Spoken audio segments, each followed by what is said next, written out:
Bonjour à tous, j'espère que vous allez bien, et aujourd'hui, nouvelle vidéo. Alors là, ça va pas être forcément une vidéo de bourse, mais une vidéo tout simplement sur un nouveau document sorti par la BCE le 17 août 2026. Donc vous me commencez à me connaître, à chaque fois je sors des vidéos en retard sur les sujets qui passent, parce que là on est aujourd'hui, là où je tourne la vidéo on est le 27, mais ce n'est pas grave, aujourd'hui on va parler donc de cet article récemment sorti par la BCE, donc l'essor de l'IA, enthousiasme rationnel ou nouvelle bulle internet. Et au début quand j'ai vu la news sortir, donc le 17 août, j'étais un peu sceptique sur l'article, je me disais bon, encore une énième... encore on va dire un énième article parlant d'une potentielle bulle, forcément tout va s'écrouler, etc. Mais non, vous allez voir que l'article va un petit peu plus loin sur la réflexion des investisseurs en bourse. Et je pense que cet article-là s'adresse dans ce sens plus aux investisseurs particuliers qu'aux investisseurs institutionnels. Je vais m'expliquer après pourquoi. Alors, l'article est lu dans l'intégralité, vous pouvez le retrouver, je crois que je vous mettrai le lien dans la description pour que vous aussi vous le lisiez, qui est, je trouve, assez pertinent à lire, mais déjà ça reflète plusieurs points. Le premier document qui donné par les économistes de la BCE, c'est tout simplement le ratio cours-bénéfice entre les comparaisons entre le SP500 et tout simplement les comparaisons des marchés européens, des actions européennes. Et là, on peut le voir juste ici que le ratio cours-bénéfice, donc à chaque fois je note dans les vidéos PER, hein, le fameux PE, c'est-à-dire combien de fois j'achète la croissance des bénéfices de cette entreprise-là, ça veut dire combien de fois il valorisait son business, tout simplement, et ben on voit que sur la S&P 500, bah, c'est en train de grimper en flèche, et selon les économistes, on commence à atteindre en effet des niveaux records de la bulle internet, tout simplement au pic des années 99, et ça ne fait qu'augmenter, vous le voyez assez récemment, alors que, à contrario, celui, on va dire, le ratio court, bénéfice, tout simplement du marché européen, lui, n'augmente pas dans les mêmes proportions, pas dans la même vitesse. Mais alors, pourquoi?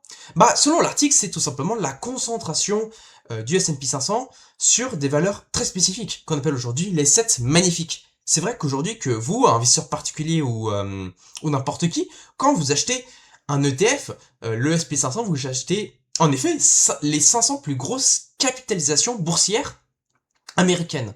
Mais si vous regardez, on va dire, dans ces 500 entreprises, quelles sont les entreprises en termes de pondération dans l'indice qui représentent le plus le SP500? Et bien que si vous allez voir aujourd'hui les plus grosses capitalisations boursières et leur pondération, ce sont les 7 magnifiques. Elles sont concentrées tout simplement par Nvidia, Apple, Microsoft, Alphabet, Meta, Amazon et Tesla. Voilà. Aujourd'hui, ce sont ces boîtes-là qui représentent 40% du S&P 500. Donc, à peine 10 boîtes, même pas 10 boîtes, représentent limite 40% de l'indice. C'est gigantesque. Et donc, forcément, oui, quand vous achetez aujourd'hui un ETF SP500, vous achetez majoritairement ces boîtes-là. Donc, faut pas aujourd'hui se dire que, oui, c'est bon, j'achète le SP500, donc je suis diversifié. C'est faux. Premier point. Second point, là, on parle du ratio cours-bénéfice. Mais donc, le ratio cours-bénéfice des GAFAM, aujourd'hui, ça en est où? Tout dépend des GAFAM. Si je vous prends, par exemple, le ratio cours-bénéfice de Tesla, donc on va le faire en direct, vous payez combien de fois les bénéfices aujourd'hui? Je vais prendre mes lunettes même. Voilà. 321 fois les bénéfices. Il est là le problème. 321 fois les bénéfices vous payez pour Tesla. Alors que Tesla représente une grosse pondération du S&P 500. Donc oui, sur Tesla, il y a un potentiel de bulle. Parce que en plus, vous connaissez Elon Musk avec SpaceX, parce que maintenant, Elon Musk, bah vous le connaissez, il est CEO de Tesla, mais aussi de SpaceX. Mais ces deux boîtes-là, pour SpaceX, je crois, on a 100 fois les bénéfices. Un peu plus de 100 fois, on va voir ça ensemble. Mais vous allez très vite comprendre pourquoi faut nuancer cet article-là. Il n'y a pas le ratio cours-bénéfice, je devrais le trouver là. Hop, on va y aller tout de suite. Vous êtes aujourd'hui un ratio de... Ouais, alors, le PE, voilà, il est là. Non mais attendez, 1130 fois les... Ouais, 1130 fois les bénéfices. Vous payez aujourd'hui SpaceX 1130 fois les bénéfices. C'est tout simplement énorme, alors que, je vous l'ai toujours dit dans la vidéo, une entreprise, tout dépend de sa croissance, mais une entreprise normalement, normalement correctement valorisée, normalement au-dessus d'un PE de 20, ça commence à être un peu cher. Pour ça, il faut payer un premium de qualité, un premium de résilience face aux crises, un premium qui a fait ses preuves de croissance. Là, c'est pas du tout le cas pour SpaceX. Et pour Tesla encore moins, puisque Tesla, comme je vous le dis, c'est surtout une entreprise d'automobile aujourd'hui. Donc Elon Musk a beau dire, oui, aujourd'hui on va lancer les robots, etc. Pour l'instant, on n'en est pas là. Donc quand vous achetez SpaceX, vous achetez surtout le futur. Mais le futur sur quoi? Basé sur quoi? Voilà, la croissance n'est pas encore là, c'est le futur. Donc, encore une fois, puisque ces boîtes-là représentent une grosse pondération de l'indice, forcément, le ratio courbe-bénéfice du SP500 va augmenter. Alors que sur les entreprises européennes, il n'y a pas du tout ça. Si vous voyez les plus grosses capitalisations européennes, à part ASML, qui là je trouve est un peu valorisé. Vous avez du LVMH, vous avez du SAP, vous avez du Siemens Energy. Sur certaines boîtes européennes, oui, vous êtes fortement valorisé. Mais vous avez derrière une croissance qui, honnêtement, ça va. Et encore, pour certaines boîtes, vous avez beaucoup valorisé. Mais ce que j'ai envie de dire, c'est qu'aujourd'hui, si on voit dans sa globalité les entreprises européennes et les entreprises américaines s'en sortent mieux en termes de croissance, de bénéfices, elles s'en sortent mieux au niveau de business model. C'est qui aujourd'hui qui innove le plus? C'est l'Europe ou ce sont les États-Unis? Ce sont les États-Unis. Donc vous payez le premium de la valorisation. Alors certes, des boîtes comme SpaceX ou Tesla, pour moi c'est hors de propos d'acheter des boîtes à des niveaux de courbe bénéfice comme ça. C'est pour ça que je pense que dans le SP500, bah voilà, tout simplement, le ratio cours-bénéfice est gonflé artificiellement par la pondération de ces entreprises-là. C'est pour ça que moi, je préfère faire du stock picking. Ça veut dire, moi, en tant qu'investisseur particulier, quelles entreprises j'achète dans mon portefeuille, j'intègre dans mon portefeuille, et surtout, à quelle proportion? Exactement. Donc, c'est pour ça qu'aujourd'hui, il est limite plus dangereux d'acheter un ETF que tout simplement de construire vous-même votre propre portefeuille, et je le répète sans cesse. Et donc, si on compare aux entreprises européennes, c'est vrai qu'il y a aussi des entreprises européennes qui sont beaucoup trop valorisées. Hermès, vous payez aujourd'hui Hermès 35 fois les bénéfices. Mais avec quelle croissance derrière? Avec une croissance même pas de 10%. Bon, bah voilà. Il est là le problème. C'est qu'aujourd'hui, l'Europe n'arrive pas à trouver de nouveaux leaders qui arrivent sur le secteur technologique à tirer une belle partie de croissance, à trouver de la belle croissance. Et sur le long terme, elle n'y arrive plus. Elle n'y arrive plus parce que tout simplement, les capitaux se dirigent vers les États-Unis ou vers la Chine, dans une moindre mesure, mais pas vers l'Europe. C'est fini. Donc c'est pour ça qu'aujourd'hui, tout simplement, oui, il est certes vrai qu'on paye le premium du S&P 500, mais on paye aussi le premium d'une croissance qui est là. Tout simplement. Bref, donc ça, c'était pour la partie, le graphique numéro 1. Le second point qui est d'aborder, c'est pourquoi les révolutions technologiques se terminent-elles si souvent par une phase de forte croissance suivie d'un effondrement. Alors ça, c'est vrai que pour l'IA, il y a beaucoup, on va dire, d'engouement autour, pas forcément de Alphabet, d'Amazon ou de Microsoft, qui sont, je trouve, pour ma part, correctement valorisés, mais plutôt sur les semi-conducteurs. Il y a beaucoup de boîtes de semi-conducteurs qui sont aujourd'hui beaucoup trop valorisées, alors qu'elles sont même pas rentables. Si je vous prends l'exemple de Marvel, c'est une vraie boîte, hein, c'est vraiment le nom d'une vraie boîte, Marvel, qui soi-disant, va révolutionner toute l'industrie des semi-conducteurs et donc des data centers. Ok, peut-être que c'est vrai, mais elle n'a pas montré encore de signes de bénéfices positifs. Vous voyez là où je veux en venir. Et pourtant, elle est survalorisée. Donc, je ne dis pas que Marvel demain va peut-être devenir le nouveau leader et va révolutionner une partie de semi-conducteurs. Je ne dis pas ça.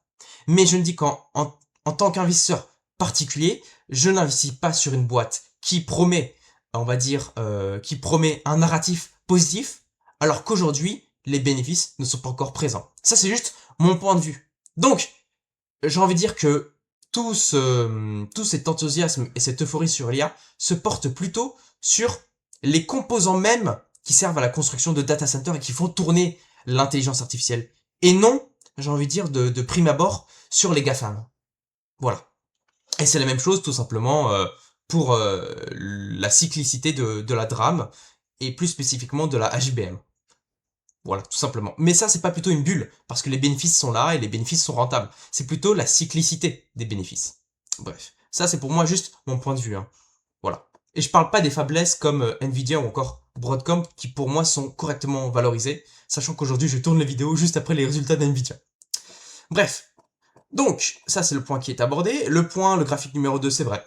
Et sur certaines boîtes, il y a beaucoup trop d'enthousiasme autour de l'intelligence artificielle, autour de révolutions technologiques. Mais là, comme dit précédemment, je ne parle pas plutôt des GAFAM, c'est-à-dire de Alphabet, de Microsoft, etc. Mais je parle plutôt des composants eux-mêmes de semi-conducteurs qui, pour certaines boîtes, même européennes, ne sont même pas rentables. Je pense notamment à Calray, par exemple, qui pour moi n'est même pas rentable. Et pourtant, si vous voyez le cours de bourse, c'est une société même pas rentable qui pour certains vont même, je sais pas, concurrencer ou rattraper le retard technologique vis-à-vis de Nvidia, etc., etc. Donc là, on va mettre Calray. Hop. Ah, mais aujourd'hui, je vais balancer les noms, hein. Mais pourtant, c'est une entreprise européenne. Française en plus. Mais si vous voyez le cours de bénéfice, je devrais aller le voir là. Il est tout simplement énorme. Voilà. Attends, vous êtes à combien dessus? Alors que vous êtes avec des bénéfices négatifs. Hein. Et pour moi, ça va jamais... voilà. Vous payez ça aujourd'hui. 614 fois les bénéfices. C'est horrible. C'est tout simplement horrible. Et alors que là, vous voyez que la boîte brûle du cash. Donc en fait, elle vous vend juste du narratif sans forcément derrière... sans forcément derrière, on va dire, les promesses de rentabilité. Sachant que Calray, c'est une entreprise française de semi-conducteurs qui est cotée en bourse depuis belle lurette. Hein. Mais le CEO, si vous vous intéressez plus à la boîte, vous voyez que le CEO, c'est un pipoteur. Donc, il y a toujours, même sur le secteur européen, des boîtes qui promettent mondes et merveilles, mais qui en réalité détruisent le capital qui est investi par les actionnaires. Bref. Donc ça, c'était pour le graphique numéro 2. Il est certes vrai que sur certaines parties de l'IA, il y a beaucoup trop d'euphorie. Mais pas sur les entreprises sur lesquelles on rabâche la bulle. Pour moi, la bulle, elle n'est pas sur les GAFAM aujourd'hui. Mais c'est juste mon point de vue. Encore une fois, vous pouvez avoir un point de vue tout à fait différent. L'autre point, c'est dans quelle mesure la zone euro est-elle exposée à une baisse des prix des Max 7. Et alors là, il est certes vrai. Toutes les personnes qui sont investies en ETF, y compris en France, sont investies sur les GAFAM. Donc si les GAFAM baissent alors qu'elles représentent aussi 40% de l'indice du S&P 500, et je crois qu'elles représentent une belle partie du MSCI World, Nvidia représente 5% du MSCI World. Forcément oui, si les GAFAM baissent, j'ai envie de vous dire que tout simplement votre MSCI World ou votre S&P 500 va fortement baisser. Mais c'est tout simplement, encore une fois, la pondération des GAFAM dans le portefeuille, dans l'ETF. C'est pour ça que moi je fais du stock picking, c'est moi qui décide de la pondération des GAFAM. Si j'ai envie d'avoir, je sais pas, 60% de mon portefeuille exposé aux GAFAM, je peux le faire. Mais c'est moi qui choisis cette répartition-là. Et là, ce n'est pas le cas pour les ETF. Et au niveau des institutions avec des portefeuilles bien plus gros, j'ai envie de vous dire que même dans les fonds euros, etc., même si vous avez un fonds euro, vous êtes exposé au secteur américain et aussi au GAFAM. Voilà. Et c'est ce que révèle l'article. Et c'est aujourd'hui, si la personne ne souhaite pas être exposée au secteur américain et qu'elle a un fonds euro, malheureusement, c'est trop tard pour elle. C'est trop tard pour elle parce que, malgré le fait qu'elle a refusé d'être exposée au GAFAM, elle l'est quand même. Elle l'est quand même parce que les institutions européennes ont décidé de faire tel quel.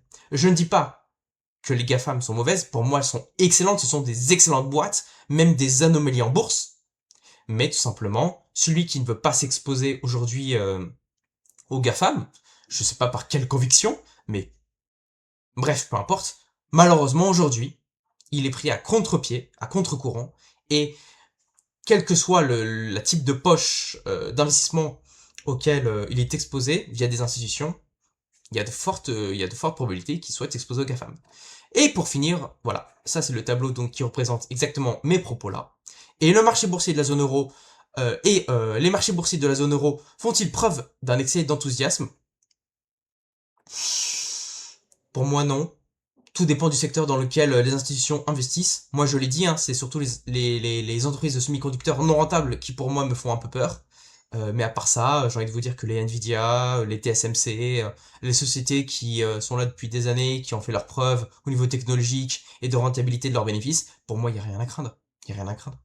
Donc voilà, à part si vous êtes un expert aussi, si vous êtes un expert en semi-conducteur et vous savez quelle entreprise spécifique pourra continuer à faire grimper ses bénéfices tout en étant rentable au moment présent, pour moi, il n'y a pas de problème. Mais c'est juste que moi, je fais très gaffe aux sociétés qui promettent des narratifs merveilleux au niveau technologique, mais qui brûlent du cash depuis plusieurs années, quoi. Depuis limite 10 ans. Bon, là, faut faire un peu gaffe, ok? Même au niveau des sociétés européennes, je parle pas que américaines. Et donc, voilà. c'est tout simplement la conclusion de cet article-là. J'espère que cette petite vidéo vous aura plu. C'est mon avis personnel, en tant qu'étudiant qui étudie l'économie et qui est passionné de bourse. Donc j'espère avoir votre retour en commentaire. En tout cas, c'était Willy. On se retrouve pour une prochaine vidéo assez vite. Allez, ciao les amis.